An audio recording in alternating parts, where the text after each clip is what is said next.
Time చూస్తారా? మీ మెదడు మోకాల్లో ఉంది. శీర్షాసనం మోకాళ్ళ మెదడు తల్లోకి వస్తుంది. తమరు వేస్తున్నారుగా శవాసనాలు, అవి చాలండి. మమ్మీ ఇవాళ టిఫిన్ ఏంటి? ఇడ్లీ వడ. చిచి, ఇడ్లీ వడనా? నాకొద్దు, ఊతప్ప కావాలి. ఊతప్ప లేదు గీతప్ప లేదు, పెట్టింది తిను. అదేంటి మమ్మీ, నా కోసం రోజు ఎక్స్ట్రాగా ఊతప్ప చేసేదానివి కదా. ఆర్థిక మాంద్యం మనవరాలా, ఊతప్పాలు లేవు. ఇంకో ప్లేట్ పెట్టమ్మా. ఇంకో ప్లేట్ ఎవరికి తాతయ్య?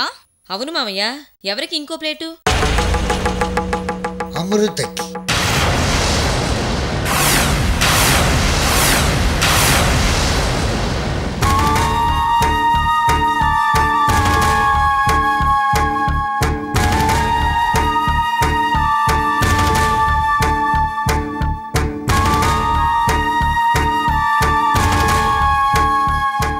రామ్మా కూర్చో. Good morning aunty. Good morning uncle. ఓహో, ఇందాక నుంచి వాచి పదే పదే చూసుకుంది ఈవీఐపీ కోసమేనా? నువ్వు కూర్చోమ్మా.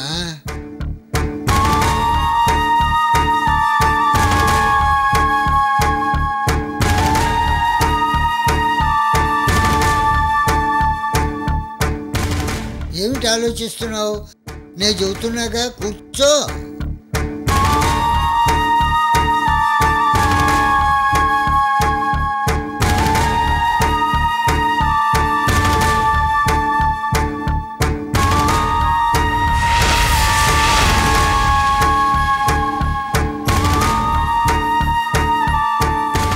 అమ్మా, నేను ఇక్కడ కూర్చోను. అర్హత లేని దాంతో కూర్చొని టిఫిన్ చేయడం నాకు ఇష్టం ఉండదు. నేను తిననమ్మా. తినడానికి కావలసిన అర్హత ఆకలి. నీకు ఇష్టం లేకపోతే తర్వాత తిందు కానీ వెళ్ళమ్మా.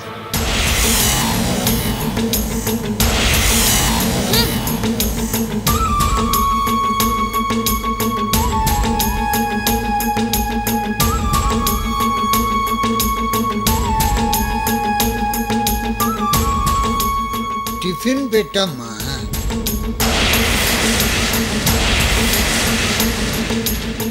టిఫిన్ పెట్టు.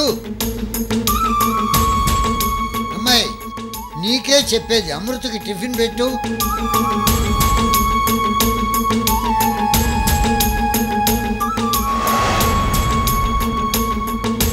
ఏంటి మామయ్య గారు, మీకు ఇదేమైనా న్యాయంగా ఉందా?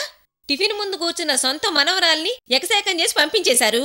పరాయి అమ్మాయినేమో పక్కన కూర్చోబెట్టుకుని వడ్డించమంటున్నారు. అసలేంటి మీ ఉద్దేశం? నా ఉద్దేశం ఏమీ లేదమ్మా. ఆకలైన వాళ్ళకి అన్నం పెట్టడం మన సంప్రదాయం. పెద్ద మనసు చేసుకుని నీ రెండో కూతురు అనుకుని అమృతకి టిఫిన్ పెట్టు. నాకు మీ అంత పెద్ద మనసు లేదులేండి.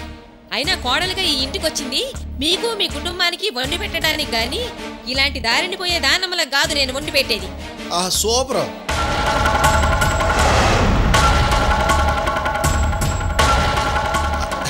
అదే, ఇడ్లీ చాలా టేస్టీగా ఉందన్నా నాన్న. అమృత, ప్లేట్ సరిగ్గా పెట్టుకో.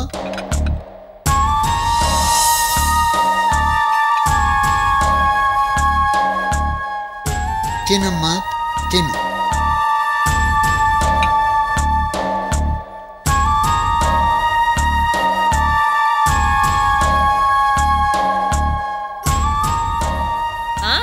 నువ్వు తినమ్మా. మనది సిగ్గు ఎగ్గు లేని జన్మ కదా. అదేదో సామెత చెప్పినట్టు. ఏంటండి ఆ సామెత? తాలిబొట్టు బలం వల్ల తలంబ్రాల వరకు బతికాడట, అది సామెత. అది ఇంకెన్ని రోజులు? నా కొడుకు వికాస్ వచ్చేంత వరకే ఈ రాస మర్యాదలు. వాడొచ్చాడనుకో, కేకో కేకాయన మహా. శంకరం, అమ్మాయి ఇక్కడికి వచ్చింది టిఫిన్ చేయటానికి కానీ మీతో తిట్లు తినటానికి కాదు. అయినా డైనింగ్ టేబుల్ ముందు ఇలా మాట్లాడటం చిచ్చే. అలాగే మామయ్య గారు, చట్నీ వేయమంటారా? ఈ అల్లం చట్నీ వేయనమ్మా. తిను. ప్రపంచంలో ఎంతమంది ఎన్ని తప్పులు చేయడం లేదు, మా వాడొక్కడే చేశాడా? నువ్వు చేసిన తప్పు వల్లే నా జీవితం నాశనమైంది అంటూ అందరూ నీలాగే ఇళ్ల మీద పడి అడుక్కు తింటున్నారా? సరే, ఏదో ఉండడానికి నీడనిస్తే చాలు అంటే మావయ్య గారి మాట కాదనలేక అవుట్ హౌస్లో ఉండమన్నాం. ఇలా తిండికి కూడా మా ఇంటి మీదే పడి అడుక్కు తింటావని మేము అనుకోలేదమ్మా. అబ్బా సూపర్. అదే అల్లం చట్నీ కేకో కేకాయన మహా. భానుమతి, ఏమిటా మాటలు? కాస్త నోరు అదుపులో పెట్టుకుని మాట్లాడు. నువ్వు ఈ ఇంటి కోడలు అని గుర్తుంచుకో. అర్థం లేకుండా మాట్లాడు. ఎదుటి వాళ్ళు బాధలో ఉంటే ఇలాగైనా మాట్లాడేది. ఇష్టం లేకపోతే లోపలికి వెళ్ళు. మామయ్య గారు, మీరు క్షమించాలి. నేనేం తప్పుగా మాట్లాడలేదే. అసలు ఈ అమ్మాయి మన ఇంట్లోకి రావడమే మాకిష్టం లేదు. అలాంటిది మా ముందు దర్జాగా కూర్చుంటే నేను పని మనిషిలా వడ్డించాలా? అసలు ఎక్కడి నుంచి వచ్చింది ధైర్యం?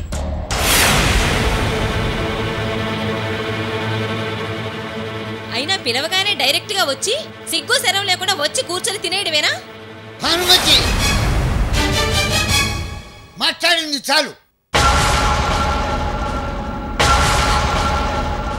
ఆ అమ్మాయి ఏ ఆధారం లేకుండా జేగి అని మీ ముందుకు వచ్చి కూర్చుంది అంటే దానికి కారణం నీ కొడుకు వికాస్ అని మర్చిపోకు. ఆ మాట ఎన్నిసార్లు చెప్తారు మామయ్య గారు?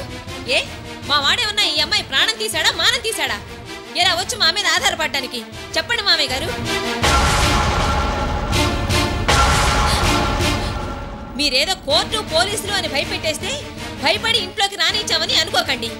మీ మాటను గౌరవించి రానిచ్చాం. దేనికైనా ఓ హద్దు ఉండాలండి. రోడ్డును పోయే దానమును తీసుకొచ్చి మాతో సమానంగా కూర్చొని టిఫిన్ చేయమంటారా? మీకా ఫీలింగ్ లేకపోవచ్చు, కానీ మాకుంటుంది మామయ్య గారు. Super sambar super. రే శంకరం, నీ పిల్ల వల్ల నోటికొచ్చినట్టు మాట్లాడుతుంటే వంట పడతామేమిట్రా? నాన్న, మీ ముందు అది ఎప్పుడైనా నోరు తెరిచి మాట్లాడిందా? లేదుగా. మీరు చేసిన పనికి బాధపడుతుంది.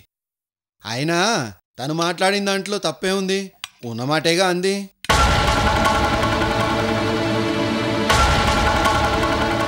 అయినా ఈ అమ్మాయికి చెప్పేవి లాభం?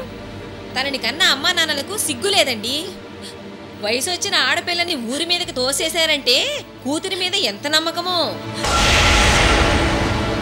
మీ అమ్మా నాన్న చాలా తెలివైన వాళ్ళమ్మాయి. నిన్నిలా రోడ్డు మీద వదిలేసి బాధ్యత తీర్చుకున్నారు.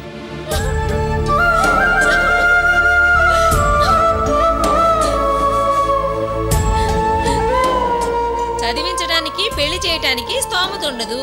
ఇలాగైనా రోడ్ల మీద పడి ఎవరినో ఒకరిని తగులుకుంటే పెళ్లి ఖర్చులైనా కలిసి వస్తాయని వదిలేసుంటారు.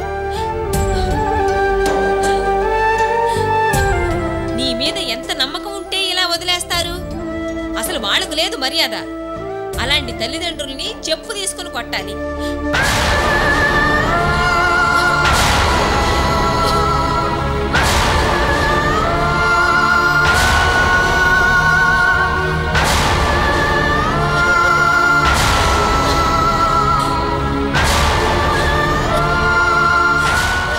మా అమృత, భానుమతి, నీ కూతురు వయసున్న ఆడపిల్లని అనకూడని మాటలని అవతలకు పంపించేశాం. నీ మీదున్న కాస్త గౌరవాన్ని కూడా పోగొట్టుకున్నావు. ఛీ!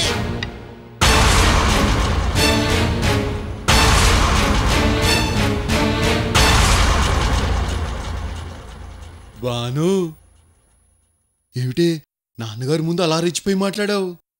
రెచ్చిపోయేం కాదులేండి. నా మనసులో ఉన్నదే మాట్లాడాను. అయినా మీరు వన్స్ మోర్ అన్నట్టుగా ఎంకరేజ్ చేస్తుంటే ఆపుకోలేకపోయాను. అఫ్కోర్స్ నా మనసులో ఉన్న మాటలు కూడా అవే అనుకో. మావయ్య గారు నొచ్చుకున్నా పర్వాలేదు, కానీ అది ఇల్లు విడిచి వెళ్ళిపోవాలి. అదే నా ఉద్దేశం. నీ ఉద్దేశం నాకు అర్థమైంది బాను. రేఖ ఎంత హర్ట్ అయిందో ఏమోనండి. రేఖా, రేఖా, టిఫిన్ చేద్దు గాని రామ్మా.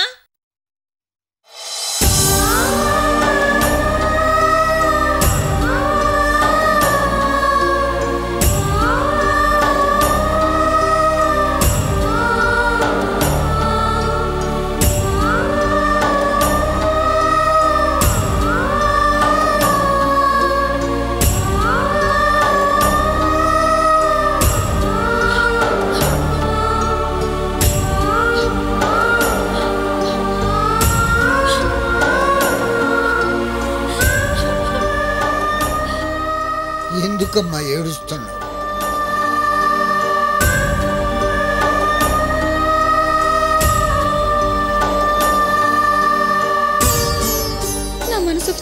బాధగా ఉంది తాతయ్య. అసలు నేను ఏం తప్పు చేశానని ఆ దేవుడు నాకు ఈ శిక్ష వేశాడు. నా తప్పేమీ లేకపోయినా అమ్మ నాన్నల్ని కూడా అందరి చేత మాటలు పడేటట్టు చేస్తున్నాను. అంతా నా కర్మ తాతయ్య. ఏమ్మా, కన్నీళ్లు పెట్టుకుంటే కష్టాలు తీరుతాయా? బాధపడితే పరిస్థితులు చక్కబడతాయా?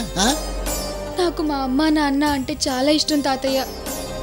నన్నేమన్నా భరిస్తాను, కానీ అమ్మ నాన్న గురించి ఒక్క మాట అన్నా నాకు చాలా కష్టంగా ఉంటుంది తాతయ్య. నువ్విన్ని కష్టాల్లో ఉండి కూడా అమ్మా నాన్నను ఇంతగా ప్రేమిస్తున్నావు. నిజంగా వాళ్ళ అదృష్టవంతులమ్మా.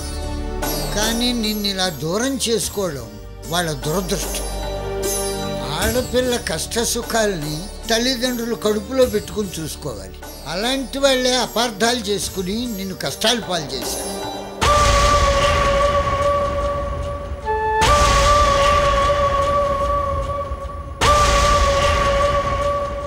ఇలాంటి సమయంలో ఇంకొకళ్ళ పంచం చేరి బతకడం ఆడపిల్లకు చాలా బాధగా ఉంటుంది.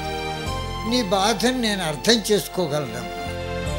మనకిష్టమైన వాళ్ళ గురించి ఒక్క మాట చెడు చెప్పినా మనస్సు తట్టుకోలేదమ్మా. ఇలాంటి సమయాల్లోనే సహనంతో ధైర్యంగా ఉండాలి. నేనెంత ధైర్యంగా ఉందామనుకున్నా నాకెందుకో నేను ఇక్కడికి వచ్చి తప్పు చేశానేమో అనిపిస్తుంది తాతయ్య. లేదమ్మా, నువ్వు అలా ఆలోచించు. చదువుకోవడానికి నీకు ఇది ఒక ఆధారం. నువ్వెలాంటి తప్పు చెయ్యలేదని నిరూపించుకోవడానికి ఓ చక్కని అవకాశం ఇది. ఆ అవకాశం దొరికినప్పుడు కూడా కష్టాల్లో ఉన్నానని బాధపడుతూ ఏడుస్తూ కూర్చుంటే ఎప్పటికీ నీ కష్టాలు తీరవు.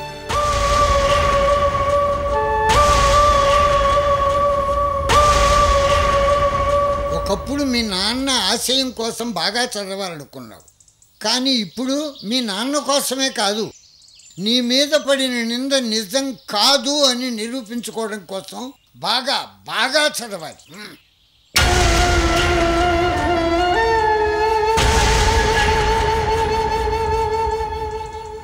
నిజమే తాతయ్య, కానీ ఆంటీ అంకుల్కి నేనంటే ఇష్టం లేదు.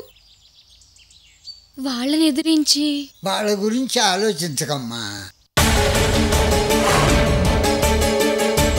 వికాస్ రేణుకను పెళ్లి చేసుకోవడానికి నువ్వు అడ్డుగోడగా ఉంటావేమోనని వాళ్ళ భయం.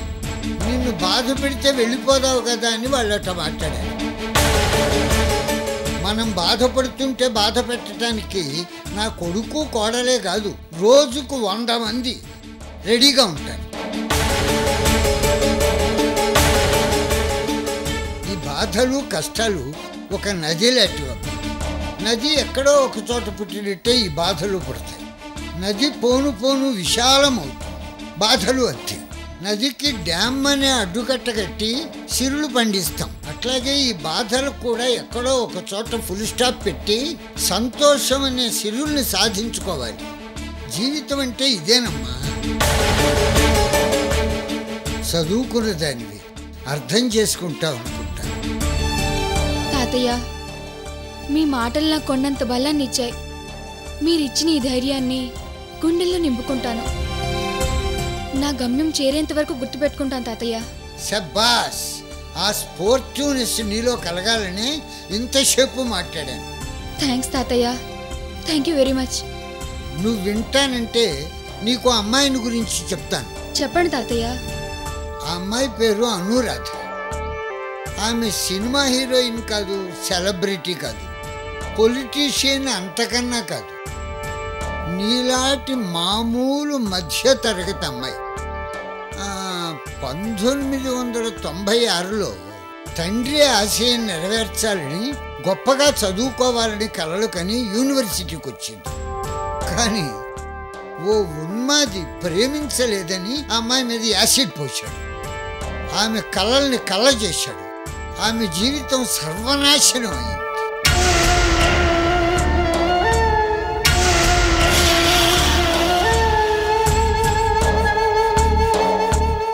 ముఖం కాలిపోయింది, కంటి చూపు కోల్పోయింది, శరీరంలో ఏ అవయవము పనిచేయటం లేదు.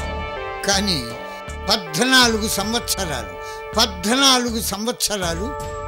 ఆత్మవిశ్వాసంతో విధితో పోరాటం చేసింది. 10 సార్లు ఆపరేషన్స్ జరిగినాయి, ఇంకో 20 సార్లు జరగాలట. అలాంటి పరిస్థితుల్లో కూడా న్యాయ పోరాటం చేసి ఆ రాక్షసుడికి శిక్ష వేయించింది. కృంగిపోకుండా కష్టపడి చదువుకుని పిహెచ్డి చేసి ఇవాళ సైంటిస్ట్ అయిందమ్మా.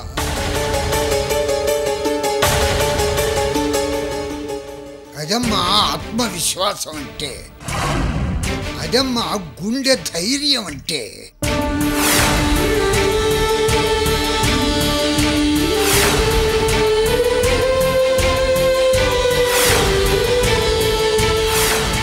అదమ్మా పట్టుదలంటే.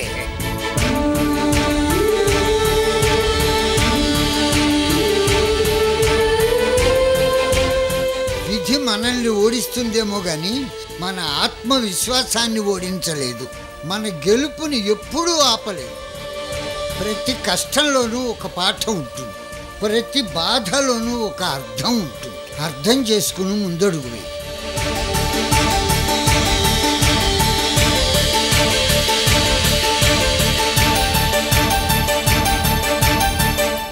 ఆంక్షలెన్ని ఎదురైనా అడ్డుకట్ట వేస్తున్నా, గీత దాటి పొమ్మంది గెలిచే సంకల్పం. బానిసల్ని చూస్తున్నా, భారం ఎంత వేస్తున్నా, ఆత్మశక్తి సాగించే నిత్యం పోరాటం. తాను చదువుల నిలవై, పలు పదవుల కొలువై, కళ చెదరని నగవై, వెనుదిరగని తెగువై సాగింది రేగింది సాహసాగ్ని శిఖల. స్వప్నాలే సాధించే స్వచ్ఛమైన సఖిల. ఇంట నిలిచి రచ్చ గెలిచి సొంత గుంటే చాటింది. ఆడదే ఆడదే ఆడదే ఆడదే ఆడదే ఆధారం. తాతయ్య, నేను ఇంతవరకు పుస్తకంలోని పాఠాలు నేర్చుకున్నాను. ఇప్పుడే మొదటిసారి జీవిత పాఠాన్ని తెలుసుకున్నాను.